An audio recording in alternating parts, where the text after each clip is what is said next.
करने की कृपा करें। नए उत्तर प्रदेश के निर्माण में फिरोजाबाद के विकास की इस यात्रा में एक और स्वर्णिम अध्याय जुड़ रहा है। बहुत बहुत धन्यवाद माननीय। नया फिरोजाबाद जन्म ले रहा है माननीय मुख्यमंत्री महोदय के नेतृत्व में। सुशासन, सुरक्षा और विकास है जिनकी पहचान, योगी आदित्यनाथ है उनका नाम। नए भारत के नए उत्तर प्रदेश के शिल्पकार, उत्तर प्रदेश को विकास की नई ऊंचाइयों तक ले जाने वाले माननीय मुख्यमंत्री महोदय से बहुत ही आदर के साथ हम अनुरोध करेंगे कि एक बार पुनः हमारा मार्गदर्शन करें, आप सबकी जोरदार तालियों के साथ।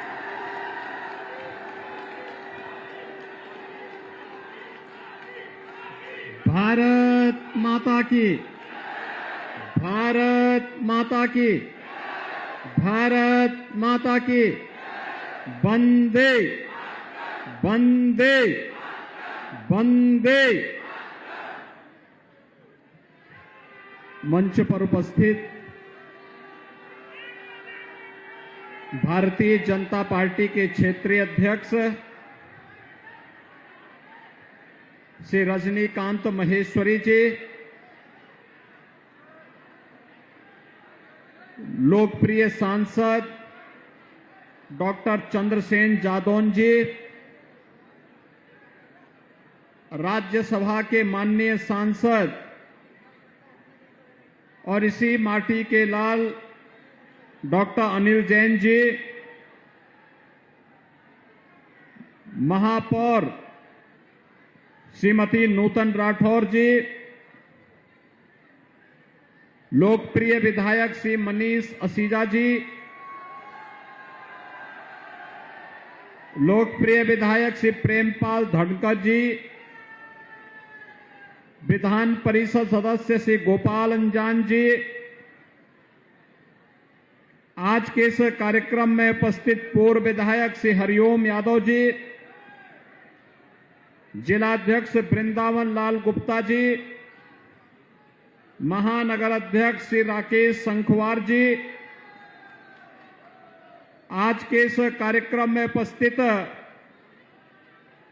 सभी विभिन्न संगठनों के प्रबुद्ध जन, व्यापार संगठनों से, उद्योग जगत से, बार एसोसिएशन, शिक्षक संगठन और उपस्थित फिरोजाबाद के सभी उपस्थित भाइयों बहनों, अपने परंपरागत उत्पाद के माध्यम से एक नई पहचान दिलाने वाले सुहाग नगरी फिरोजाबाद के आप सभी प्रबुद्ध जनों का और यहां के उपस्थित नागरिक भाइयों बहनों का मैं हृदय से अभिनंदन करता हूं। भाइयों बहनों, आज जब मुझे आप सबके साथ विधानसभा चुनाव के बाद संवाद बनाने का ये सौभाग्य प्राप्त हो रहा है, तब अपने सहयोगियों के साथ लगभग 270 करोड़ रुपए की इन परियोजनाओं की सौगात आप सबको देते हुए भी मुझे प्रसन्नता की अनुभूति हो रही है। उत्तर प्रदेश आज एक नए भारत के नए उत्तर प्रदेश के रूप में नई पहचान बना रहा है। देश के यशस्वी प्रधानमंत्री श्री नरेंद्र मोदी जी के मार्गदर्शन और नेतृत्व में उत्तर प्रदेश ने विकास की एक अपनी नई यात्रा प्रारंभ की है। जैसे भारत ने विगत 8.5 वर्ष के अंदर दुनिया के अंदर अपनी एक नई पहचान बनाई है, वैश्विक मंच पर भारत की प्रतिष्ठा बढ़ी है। हम सब इस बात को जानते हैं, यह वर्ष देश की आजादी का अमृत महोत्सव वर्ष भी है।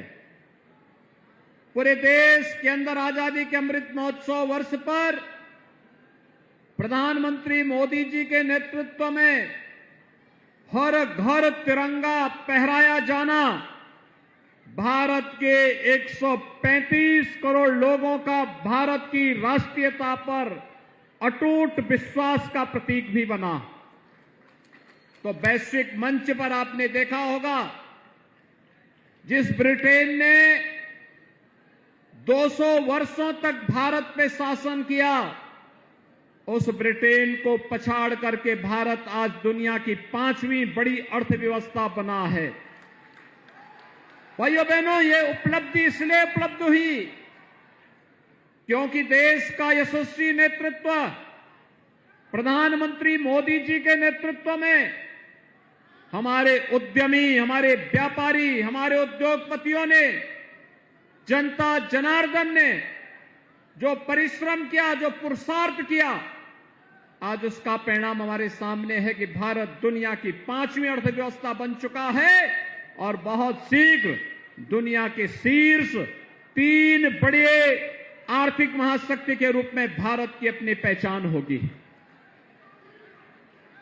दुनिया के G20 के देश, वे 20 बड़े देश जिनका दुनिया के 80% संसाधनों पर अधिकार है, अगले 1 वर्ष के दौरान प्रधानमंत्री मोदी जी के नेतृत्व में विश्व शांति, सौहार्द और समृद्धि की रणनीति तैयार करेंगे।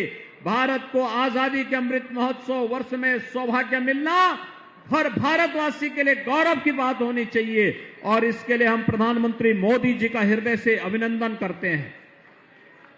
भाइयों बहनों, फिरोजाबाद आज अपनी एक नई पहचान बना रहा है। ये पहचान पहले सच था कि यहां के पूर्वजों ने, यहां के लोगों ने ग्लास उद्योग के क्षेत्र में एक नई पहचान बनाई थी। जिन महापुरुषों ने, जिन कारीगरों ने, जिन हस्तशिल्पियों ने फिरोजाबाद को इसका केंद्र बनाया था, मैं उनको नमन करता हूं। लेकिन भाइयों बहनों, समय के अनुरूप लोग राजनीतिक नेतृत्व तो प्राप्त करते गए, लेकिन फिरोजाबाद की इस पहचान को भी मिटाते गए। यहां का आलू किसान हो या यहां का ग्लास उद्योग में लगे हुए हस्तशिल्पी और कारीगर हो, इनको लोगों ने भुला दिया था। लेकिन आज मुझे बताते हुए प्रसन्नता है कि फिरोजाबाद का ग्लास का उद्योग फिर से अपनी एक नई पहचान बना रहा है और आज तो 1000 करोड़ रुपए का एक्सपोर्ट अकेले फिरोजाबाद का ग्लास उद्योग फिरोजाबाद से कर रहा है। उसको तकनीक के साथ जोड़ने, उसको नई सुविधाओं से युक्त माहौल देने, उसे डिजाइनिंग देने और अब उसे हम पैकेजिंग के साथ भी जोड़ रहे हैं। इसके एक्सपोर्ट को बढ़ाने के लिए उत्तर प्रदेश सरकार आपको भरपूर सहयोग करेगी। आश्वासन देने के लिए आज मैं आपके बीच में यहां पर आया हूं। हमें भी खुले दिमाग से फिरोजाबाद को दुनिया के ग्लास के सबसे अच्छे केंद्र के रूप में विकसित करने के लिए अपने आप को तैयार करना होगा। और मुझे प्रसन्नता है, जब भी हमें किसी विदेशी अतिथि के लिए कोई ऐसी उत्पाद देनी होती है तो मैं मनीष ससीजा से कहता हूं कि भाई फिरोजाबाद की आइटम इस बार हम लोग देंगे, आप वहां से कोई एक आइटम लेके आओ। यानी वो पहचान बनती है जिले की। और भाइयों बहनों, आज मैं आपके पास आया हूं यही कहने के लिए, हमारी परंपरागत पहचान को डबल इंजन की सरकार जहां आगे बढ़ाने का कार्य कर रही है, तो मैं फिरोजाबाद वासियों का अभिनंदन करूंगा कि पिछली बार स्थानीय निकाय के चुनाव हुए थे, डबल इंजन के साथ उन्होंने ट्रिपल इंजन को भी जोड़ने का काम किया था और फिरोजाबाद में पहली बार मेयर के चुनाव हुए थे और भारतीय जनता पार्टी का झंडा लहराया था आपने। परिणाम सामने है। फिरोजाबाद को स्मार्ट सिटी मिशन के अंतर्गत अनेक सौगातें मिली। स्मार्ट रोड का मिला, इंटीग्रेटेड ट्रैफिक मैनेजमेंट का मिला। आज हम ITMS को सेफ सिटी के साथ जोड़ रहे हैं और भाइयों बहनों, जिस दिन ये परियोजना पूरी हो जाएगी उस दिन फिरोजाबाद के अंदर आप देखना,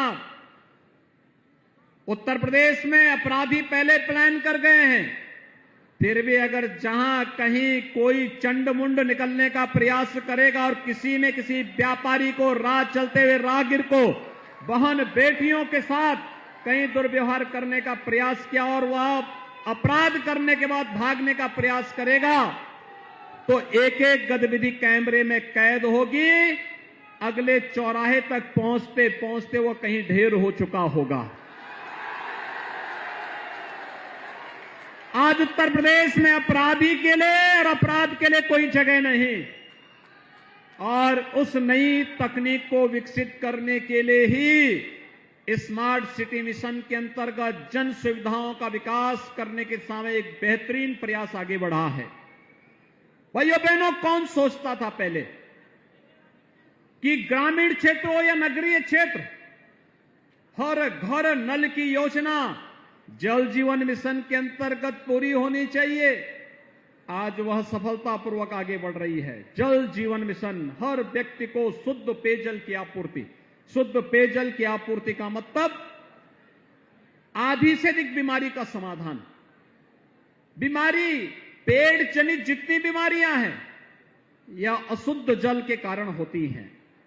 अगर जल शुद्ध हो जाए तो भाइयों बहनों, दवा का खर्चा आपका आधा समाप्त हो जाए, आधा पैसा आपका वैसे ही बच जाएगा। लेकिन उस दिशा में कोई ध्यान ही नहीं देता था। आज प्रधानमंत्री मोदी जी ने जल जीवन मिशन के अंतर्गत ग्रामीण क्षेत्र के हर बस्ती में, हर घर तक और शहरी क्षेत्र में भी ये सुविधा देने की कार्रवाई की है। हम लोग फिरोजाबाद के अंदर भी हर घर नल की योजना को लागू करने जा रहे हैं। हर घर को, हर व्यक्ति को अधिकार होना चाहिए अच्छी सड़क का, अच्छी स्ट्रीट लाइट का, शुद्ध पेयजल उपलब्ध होने का, अच्छी ट्रैफिक व्यवस्था का। उसको ये बुनियादी सुविधाएं मिलनी ही चाहिए और उसे देने के लिए डबल इंजन सरकार पूरी प्रतिबद्धता के साथ आपको आश्वासन देने के लिए आई है कि आपका अधिकार आपको देने के लिए सरकारें तैयार हैं। हम सब उसके लिए अपने आप को तैयार करें। हर गरीब को मकान मिल जाए। अकेले फिरोजाबाद में 28,000 से अधिक आवास शहरी क्षेत्र में गरीबों को उपलब्ध हुए हैं। 28,000 से अधिक गरीबों को। अनुमान करिए, एक एक आवास में 2.5 लाख रुपया सरकार दे रही है। 1.5 लाख केंद्र सरकार, 1 लाख प्रदेश सरकार। और भाइयों बहनों, हर गरीब को मकान मिल रहा है। अभी मंच पे हम लोग सर्टिफिकेट दे रहे थे लोगों को मकान का। मैंने उनसे पूछा, मैंने कहा कोई पैसा तो नहीं मांगता है? उन्होंने कहा नहीं साहब, पैसा तो हमारे खाते में सीधे आ जाता है, बीच में कोई मांगने की गुंजाइश ही नहीं बची है। आवास के लिए पैसा, स्ट्रीट वेंडर के लिए, ठेला खोमचा रेड़ी लगाने वालों को कोई नहीं पूछता था। आज पीएम स्वनिधि योजना के अंतर्गत बैंक से बिना भेदभाव के ब्याज फ्री लोन की सुविधा उन्हें उपलब्ध करवाई जा रही है। यह पीएम स्वनिधि की योजना है।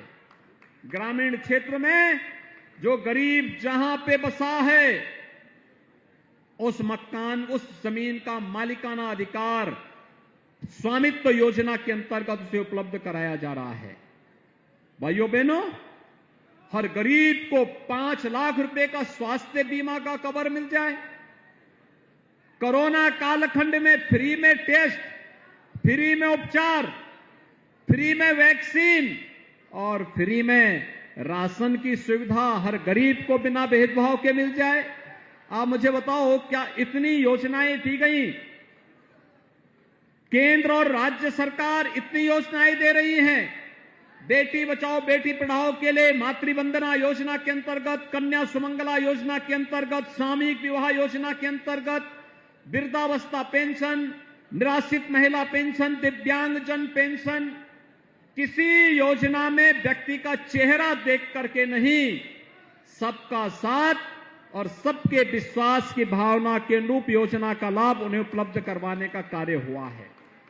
और भाइयों बहनों, जब सरकार किसी की जाति, मत, मजहब, क्षेत्र, भाषा न पूछ करके भारत का नागरिक है तो भारत के संसाधनों पर उसका अधिकार है, और अगर वह पात्रता की श्रेणी में आता है तो सरकार उसको सहयोग करेगी।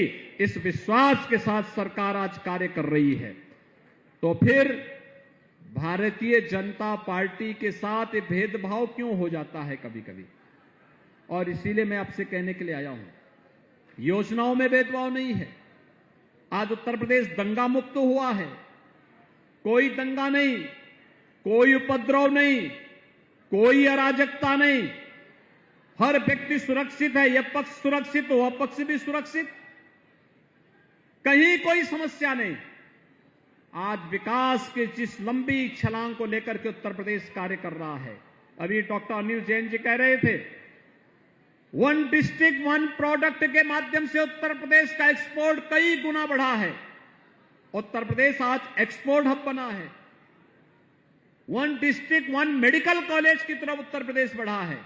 75 जनपदों में से जब 2017 में हम लोग आए थे तब 75 जनपदों में से मात्र 12 जनपदों में सरकारी मेडिकल कॉलेज था।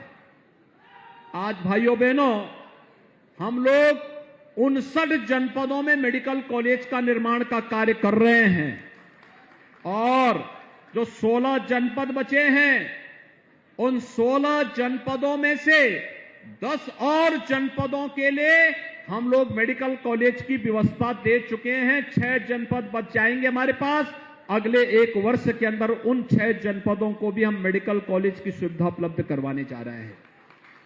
जो मेडिकल कॉलेज बन चुके हैं उनमें सुपर स्पेशलिटी का ब्लॉक बन रहे हैं, विशेषज्ञ चिकित्सक लगाए जा रहे हैं, पीएचसी सीएचसी में टेली कंसल्टेशन की सुविधा उपलब्ध करवाई जा रही है। हर मेडिकल कॉलेज में नर्सिंग कॉलेज और फार्मेसी कॉलेज की स्थापना का कार्य हो रहा है। हर ग्रामीण क्षेत्र में भी हम लोग ग्राम सचिवालय का निर्माण करते हुए वहां पर रोजगार सेवक के साथ साथ कंप्यूटर सहायक की तैनाती कर रहे हैं। गांव के नागरिक को गांव में सुविधा मिले, शहर के नागरिक को शहर में सुविधा मिले। ईज ऑफ डूइंग बिजनेस के साथ साथ ईज ऑफ लिविंग के लक्ष्य को भी हम प्राप्त करें। आज इस दिशा में सरकार ने नए कदम बढ़ाए हैं, और उस कदम के साथ कदम मिलाकर के चलने की जिम्मेदारी हर उत्तर प्रदेश वासी की भी होनी चाहिए। उसी आशा विश्वास के साथ आज मैं आपके पास आया हूं।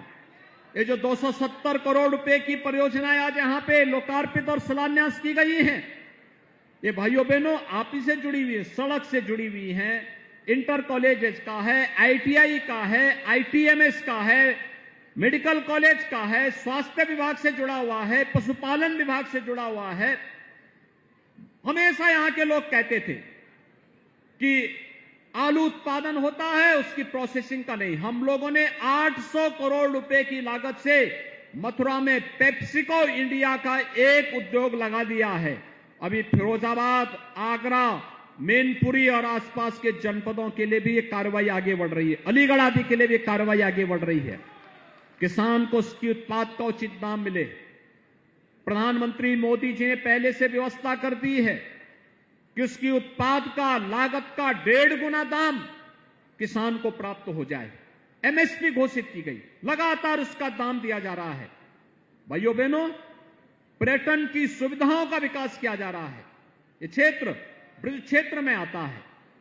इन अपार संभावनाओं को आगे बढ़ाने के लिए जैसे फिरोजाबाद के ग्लास उद्योग ने, यहां के हस्तशिल्पी और कारीगरों ने सुहाग की प्रतीक यहां की चूड़ियों को, ग्लास के उद्योग को मूर्तियों के माध्यम से, अपनी कलाकृतियों के माध्यम से एक वैश्विक पहचान दी है। भाइयों बहनों, इसको और अच्छे ढंग से आगे बढ़ाने की आवश्यकता है। और मैं तो यहां के जनप्रतिनिधियों से, सांसद जी से, विधायक जी से, सबसे कहूंगा कि यहां पर हमें डिजाइनिंग इंस्टीट्यूट के साथ साथ पैकेजिंग इंस्टीट्यूट के लिए भी हमें कार्य करना होगा, क्योंकि ये चीजें इसके साथ जुड़ेंगी। आप देखना, अभी जो 1000 करोड़ रुपए का एक्सपोर्ट यहां का है, पैकेजिंग और डिजाइनिंग के साथ जैसे यहां का उद्योग जुड़ेगा, आप देखना यही 5000 करोड़ रुपए का एक्सपोर्ट यहां से होने लग जाएगा। दुनिया इसकी मांग करेगी। हम जब वैश्विक मंच पर इसकी तुलना करते हैं, हमारे फिरोजाबाद के ग्लास उद्योग के सामने दुनिया का ग्लास उद्योग कहीं नहीं ठहरता है। लेकिन हमारे यहां अच्छा स्किल है, लेकिन कहीं ना कहीं हम लोग अपनी ब्रांड को आगे बढ़ाने में कोताही कर लेते हैं। और इसलिए भाइयों बहनों, आज उत्तर प्रदेश संवर रहा है, आगे बढ़ रहा है। नए भारत के नए उत्तर प्रदेश के लिए हम सबको तैयार होना होगा। और मैं आह्वान करूंगा फिरोजाबाद के अपने उद्यमियों से भी, ग्लास उद्योग से जुड़े हुए कारीगरों से और हस्तशिल्पियों से भी, समाज जीवन के हर एक क्षेत्र में कार्य करने वाला, मैंने पहले भी कहा, एक विद्यालय कोई बनाता है, एक चिकित्सालय कोई बनाता है, वह भी हमारे लिए निवेश है। कोई उद्योग लगाता, छोटा हो, 2 लोगों को काम मिले, 10 लोगों को मिले, 100 लोगों को मिले, वह भी एक उद्योग है, वह भी एक निवेश है। उन सबको सुरक्षा देना सरकार का कार्य होगा, उचित माहौल देना, सुविधाएं देना इस सरकार का कार्य होगा। आप लोग आगे आइए, सरकार आपके साथ खड़ी होकर के आपको हर प्रकार की सुविधा और सुरक्षा प्रदान करने के लिए सदैव तैयार रहेगी। आज यहां पर जो 270 करोड़ रुपए की परियोजनाएं मिल रही हैं, हमारे सांसद जी, विधायक जी, महापौर, इन सभी जनप्रतिनिधियों के प्रयास से ये योजनाएं आपके यहां आ रही हैं। लेकिन फिरोजाबाद को अभी एक लंबी दूरी तय करने के लिए कार्य करना है। एक नया फिरोजाबाद डबल इंजन सरकार के साथ स्थानीय निकायों में भी बुनियादी सुविधाओं को जो सरकार देगी, उस विजन को जमीनी धरातल पर उतारने के लिए उस प्रकार के बोर्ड के गठन की तैयारी के साथ हम सबको कार्य करना होगा। और इसलिए मैं प्रबुद्ध जनों से भी अनुरोध करूंगा, वे सभी इस विजन के साथ जुड़ेंगे, इस विश्वास के साथ। 270 करोड़ रुपए की लागत की इन परियोजनाओं के लिए मैं फिरोजाबाद वासियों को हृदय से बधाई देता हूं, अपनी शुभकामनाएं देता हूं और आप सबको आश्वस्त करता हूं कि ग्लास उद्योग से जुड़े हुए जो अभी मेरे पास कुछ प्रतिवेदन आए हैं, इनका समाधान भी सरकार करेगी। और साथ साथ फिरोजाबाद से जुड़ी हुई उन हर समस्या के समाधान के लिए सरकार आपके साथ खड़ी होकर के कदम से कदम मिला करके इन समस्याओं का समाधान करके फिरोजाबाद को एक नई पहचान दिलाने के लिए आपके साथ सदैव खड़ी रहेगी। इन्हीं शब्दों के साथ आप सबको मैं अपनी शुभकामनाएं देता हूं। धन्यवाद। जय हिंद।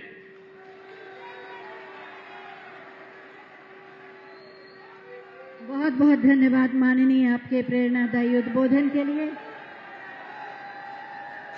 फिरोजाबाद का परम